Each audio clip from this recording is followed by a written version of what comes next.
eventually caught the attention of the leader of the BloodHoundBrims, who, despite being arrested for 30 years for narcotics trafficking and firearm offenses, took the time to make a phone call in reference to CJ. Yeah, this your boy, BloodHoundBrim Johnson.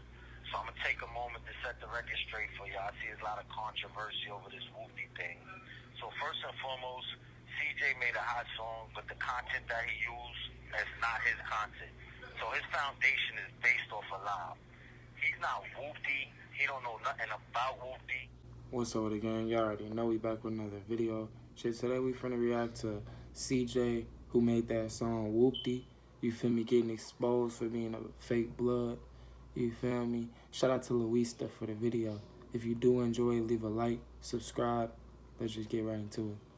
2 years ago, CJ was one of the most popular names in the hip-hop genre after dropping his explosive hit record titled Whoopty. In the span of less than a year, he went from being a nobody from Staten Island to having a #1 hit record on the charts, co-signs from some of the biggest names in the industry, and scored a major record deal with literally just 2 official songs to his catalog. However, over the last year, CJ's audience has decreased by nearly 90%, according to Social Blade, and his Google Trends graph further shows just how much he has faded into irrelevancy. Earlier this year, it was also reported he was officially dropped from his label, which showcases just how bad his fall-off has become. It's your boy Luista, and today we're gonna investigate why CJ disappeared off the face of the planet.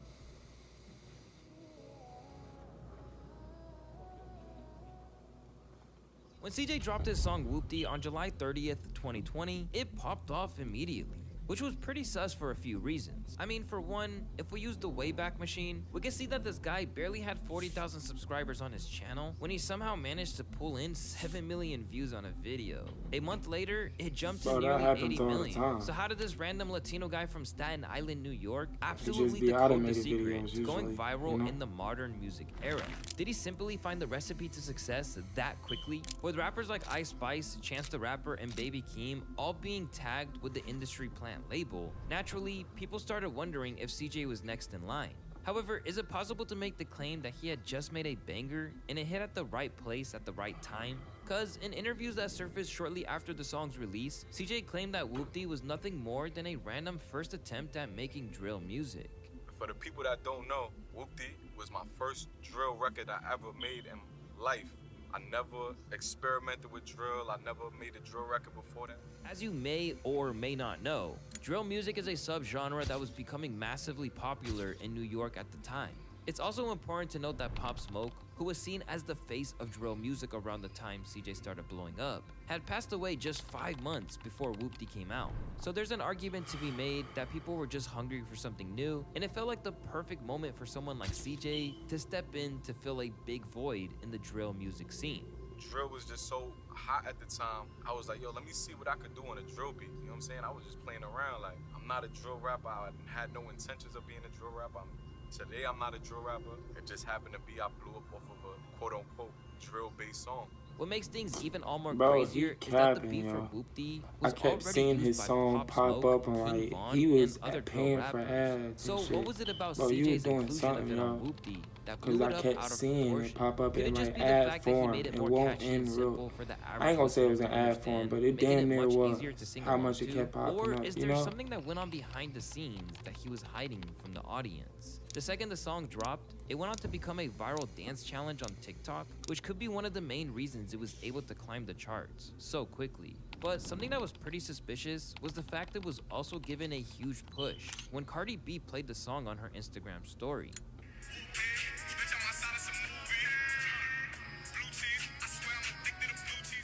French Montana then made him an honorary member of Coke Boys with the gift of a chain. He then got legends like Busta Rhymes to feature on his songs, and even Mark Wahlberg was seen hanging out with this dude. So it's no secret that something deeper was probably going on behind the scenes. With all these people in his corner, it didn't seem too out of pocket when he said he wanted to be one of the greats, although it was an extremely high bar to set for someone who had just a solo single on Spotify up at the time.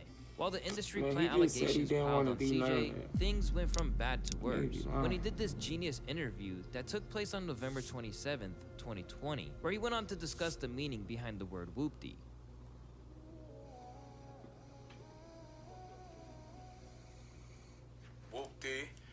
outside of some movie. Pretty much Whoopty like is worldwide now. You know, I got babies, you know, saying Whoopty. I got, you know, middle-aged people, you know, older people. Pretty much it's just like a roll call, you know, whenever I see my guys in the street, and you know, that's how we greet each other. It's like a New York when people say, While this interview seemed simple on the surface, it resulted in a whole ton of drama for CJ that would become inescapable throughout the duration of his career. To preface this segment, it's important to know the severity of what being labeled a fake gangster can do to your reputation as a rapper. For some reason, it seems that people enjoy rappers with a gangster persona, as some of the biggest rappers in the world are tied to some kind of gang affiliation. This was kind of the case for someone like Gucci Mane, who literally murdered someone in 2006, which many would consider the time period where the rapper was in his prime. Even Chicago rappers like Lil Bibby claim that him killing someone was the reason he liked Gucci Mane so much. Man, you know, Chicago people just love Gucci, man. He like everybody's idol, man. He like a gangster, man. First of all, he killed somebody for trying to rob him. And then he rapped about it. He made all the type of diss song. Man, Chicago just like negative shit, man. We like people that's really gangster, man. You know what I'm saying? However, this only seems to be the case for a rapper who actually stands by the words they say within the lyrics. And for this very reason, the music video for Whoopty would also cause a ton of unwanted drama for CJ. Because as you probably know, the video for Whoopty shows visuals of CJ rocking red bandanas while also hanging around members of a Bloods gang from New York. Rappers like Slim Jesus and 6ix9ine showed the whole world the type of success you can achieve by this marketing gimmick, which seems to perform even better if the rapper is not black. It's not just a coincidence that all of these artists' biggest songs just happen to feature a substantial amount of gang activity to help increase shock value. And speaking of 6ix9ine, he also had a hand in CJ's drama, but we'll delve into that part later in the video. Of course, these aren't the only reasons the song blew up. It also had a banging beat and a hell of a catchy hook. However, problems began to arise when people started to dissect what the word whoopty even means. And much to their surprise, it wasn't just some made-up slang, as CJ made it seem in his interview with Genius. But rather, the word had an incredibly dark history behind it. The Rap Dictionary defines whoopty to be a noun, meaning a gang calling, greeting, salute, or acknowledgement for New York Blood gang members. Upon further investigation and fan speculation, people began to question CJ's authenticity of being a real Bloods gang member. Whoopty is a slang that is closely linked to the Mac baller BloodHoundBrims, which is a notorious gang in New York City that's been around since 2005. At one point, it was considered to be one of the most dangerous gangs in New York. According to a post that dates back to 2014, the Mac baller Brims were known for doing some pretty serious stuff. For instance, some members actually kidnapped a dad, whose child is a prosecutor in North Carolina, all because they were mad about the sentence one of their own got. And there's another tragic story of a 14-year-old kid who got mixed up in all this, and ended up getting shot by the cops. It's also said that joining this gang could mean you've got to commit murder as your initiation. These incidents show the dangerous and risky world CJ was stepping into, and if he really wasn't about that life, he was making a big mistake for clout. And it's clear that CJ was definitely affiliating himself with this group, as people began to notice that he had referenced specific gang members from the BloodHoundBrims in his lyrics, when he said, I got all this water on me like Fiji, I'm posted up with hats and the sleazies. In this line, CJ is heard referencing sleazies, which is a shout out to a New York rapper named Sazmula, who is part of the Mac baller family and goes by nicknames like Big Sleaze or Sleazy. Also, when the song mentions hats, he's once again referring to members of the Brim Gang Bloods. These are the kind of details that shifted the whole conversation. Suddenly, people started to question CJ's realness. They wanted to know if he was genuinely part of a gang, or if he was just borrowing their lingo and reputation to make a hit song and grab some attention. But at first, CJ didn't back down, and was pretty sincere about not only being a gang member, but also the fact that he had simply made up the word whoopty. Besides claiming that he and his friends invented the word, he went as far as to filing a trademark to own the rights to the word whoopty. But this only made things worse. It eventually caught the attention of the leader of the BloodHoundBrims, who, despite being arrested for 30 years for narcotics trafficking and firearm offenses, took the time to make a phone call in reference to CJ. Yeah, this your boy Brim Johnson. So I'm gonna take a moment to set the record straight for y'all. I see there's a lot of controversy over this Whoopty thing. So first and foremost, CJ made a hot song, but the content that he used is not his content. So his foundation is based off a lie. He's not Whoopty. He don't know nothing about Whoopty. He went on to state that CJ knows nothing about Whoopty, and that he literally stole the term, claiming that his song was disrespectful to the entire gang. That I heard the kid was trying to claim it as something that he made or that him and his dudes grew up with. I didn't appreciate the fakeness and the fraudulent with that. That to me, like, that was some fraud. That was some busted. Like, everybody know where Whoopty come from. He didn't even understand what Whoopty is. So I was very disappointed with that situation. Very. His phone call from LeBrim had a quite severe impact on CJ's street cred, with more gang members fam, and he coulda affiliates gave credit questioning where it CJ's due. authenticity. He shouldn't One have user did wrote that a shit. comment Quit false stating claiming. CJ owes them royalty percentages, Definitely. while another claimed that New York Bloods were getting finessed. A member of the Bloods gang by the name of G5 Reels hopped on Instagram Live to fire more shots at CJ's inauthenticity. Gangster, you got around that been putting on for this shit for years, nigga. You got my bro up north for 30 years right now, nigga. Pull the fuck up right now. Pull up. Cause it's not a game no more, bro. Like, With the industry churning against him, after they realized he wasn't about that life, the fans followed, and were now churning on him in the comment section. Most fugazi blood I ever seen. How has this dude not gotten clapped up yet? Only one song in, and CJ was facing his real first beef in hip-hop. But rather than it being a big publicity stunt to gain traction and new listeners, this one quickly got serious. As if things weren't bad enough, he'd soon be hit with allegations that he stole the entire flow of other MCs. If you're new to hip-hop, let me make it clear that this is one of the worst things you can be accused of. Biting another MC's bars or flows has been at the center of plenty of rap beefs over the years. So when two rappers named Busy Banks and 22Gs came out to say that CJ was a little sus and had basically jacked their whole style, it became another huge problem for him to deal with. Real CJ giving me 6ix9ine vibes, and boy from Staten Island, the safest borough in NYC. Heard he ain't even Whoopty for real. That CJ dude need to give me my credit, no cap. Busy Banks then said on IG, dude jacking my lingo and flow. I'm tired of not getting the recognition I deserve. I started this new wave of drill rap. Let's talk about it. Rather than being a vague accusation, people actually began to put together side-by-side comparisons to show how his style sounded next to Busy's. Check this out. Can't fuck with no bitch, that's basic. Look at my swag, the drip is contagious. Can't fuck with no hoe, that's basic. I used to run up chasing really break. Slide, hop in the V, let's go for a ride. Wait, slide. She said she feeling a vibe. In the immortal words of Soulja Boy, Man, come on. bar for bar. 22Gs would then Man, follow that's this up with a crazy. Whoopty remix titled Goofy, where he then went in on CJ. Leave a nigga like Hoffa. He won't even need a doctor, nigga who shot you. Not even The song went viral, racking up nearly 1 million views, and fans were loving every bit of it. In a Reddit post discussing the disappearance of CJ, some fans claimed that 22G's diss was the nail in the coffin. But yet again, CJ wouldn't back down, and would keep pushing further into his gang member persona in a song called Hit Up, where he fires shots at 22G's gang, the Gangster Disciples, as well as throwing up their gang signs with his hands in the video. Get you hit up, no pop, come to your block and set up shop. The song also went crazy, gaining 3 million views. However, his fans were beginning to worry about CJ, being that he was now putting his whole life on the line. That's Then on April hilarious. 7, 2022, CJ No made another facts. bold move when he showed up to DJ Vlad to discuss the beef, claiming he would beat up 22Gs and Busy Banks if they kept dissing him. If it really came down to it, like, we could squabble, you know what I'm saying? Like, we could just get it on, you know what I'm saying? Like, if it's that serious, you know what I'm saying? It was like every other week from this point on, CJ would be Man, they confronted with wanna another kill gang you. member He attempting talking to about, but prove man, he they was wanna fraud, put that going on man live under. stream after They live don't stream want to that. try to clear his They name, want and more. receiving countless amounts of threats. They want everything. talking about CJ. I know Nobody, I smack this out too. I see the tags, I know we talking about. In the span of less than a year of blowing up, CJ was dealing with allegations of being an industry plant, a fake gangster, and now a flow stealer. But in 2021, his entire empire would crumble into pieces.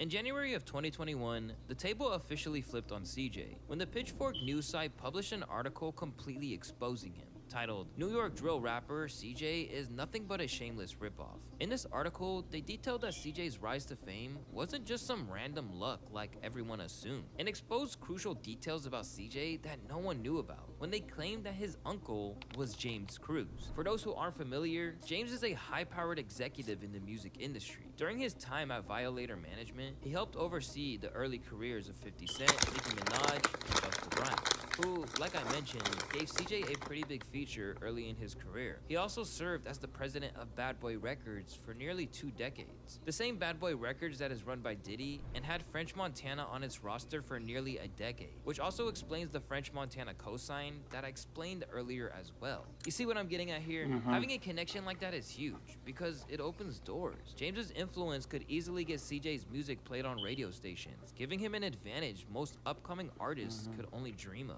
Now, here's another fun fact. One of CJ's first tracks was actually released back in 2018, the same time period that 6ix9ine was dominating the rap scene with hit after hit. Interestingly enough, CJ and 6ix9ine actually teamed up for a song called Pop that many people aren't aware of, as it was only released on SoundCloud. Fast forward a bit, and that collab came back to haunt CJ. It resurfaced online and got people talking on platforms like Reddit, claiming he was an industry plant. His uncle James didn't exactly shy away from the fact that he had a hand in CJ's career either, and straight up exposed him in an interview discussing CJ's success, where he literally revealed that he came out of retirement just to manage him.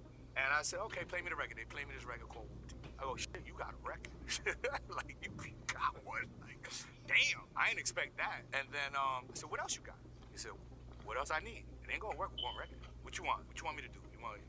You want to perform on Carnival Cruise Lines in 30 years? Like, you need a body of work. Looks like Uncle James could have been onto something, as that's basically how his career played out now. As you will see, he basically told CJ his future. Still, he called in some favors to get CJ positioned for success. That song whacking me, y'all. I'm helping him. His family, his pops called me, and I gave his pops a promise, and I spoke to his moms, and I said, I got this. Yeah, ain't nothing wrong with his uncle helping him. There wasn't nothing wrong with that. If you got the connections, use them, but he used it in the wrong way. He could have made a song that was undrill related and still asked Unc to put him on, you know? Oh, we ain't supposed to be talking about that? You got to have 2 different album deals? Shout out to James Cruz. You're already suspected of an industry plant. Allowing another man to publicly tell you what to say isn't going to help things. Even if he was trying to put his head in the sand and ignore it, that didn't mean that a change in the public's interest in CJ was taking place. It didn't stop there either. Once the track's uncleared sample nearly led to Whoopty being taken off streaming platforms, Uncle James took out $80K of his own daughter's college fund to keep the track online. So even though CJ initially tried to paint himself as this self-made rapper who did it without a deal or a team having made it to the top, the truth was much different than the story he'd sold to the public. Initially, CJ tried to move past the industry plan talk, just as he'd attempted to overcome the rumors of being a fake blood. There's no response. You know what I'm saying? I don't pay that no mind. You know, everybody got an opinion. You can't satisfy everybody. You know what I'm saying? So it's like I'ma just keep doing what I do. You know what I'm saying? And elevating. You know what I'm saying? And perfecting my craft. I don't really pay no mind to what the internet's saying. So when he dropped an EP called Loyalty Man, Over you not a Loyalty in gangster, 2021, bro. it pretty much fell off the face Why of the do you earth just without fake? anyone noticing. Later, he would try to shoot himself some bail for that EP, disappearing quicker than Jimmy Hoffa. it started becoming so much of a conversation that it got in my head that I was.